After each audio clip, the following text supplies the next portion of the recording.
तो arc welding questions कुछ है, आप देख सकते हैं। आर्क वेल्डिंग के बारे में इधर से लिखा गया है, अभी देख के लिख सकते हैं।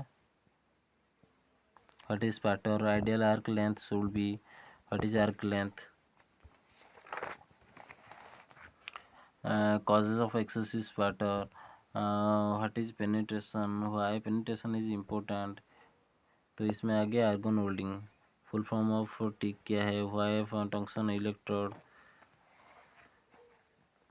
Is filler rod always necessary in TIG, why gas flow settled in important, typically argon flow rate. Welding rods के बारे में कुछ आप देख लीजिए। 7018 कार्बन स्टील में, 6013 mild steel and GI galvanised iron, 308 SS, 309 for joint SS plus mild steel GI, ER 4043 aluminium, ENICI cast iron. तो ये सब कुछ है जो कि वेल्डिंग के बारे में पूरा नॉलेज है, जो कि आपका इंटरव्यू में आता है, तो आप आराम से पढ़ के जा सकते हैं।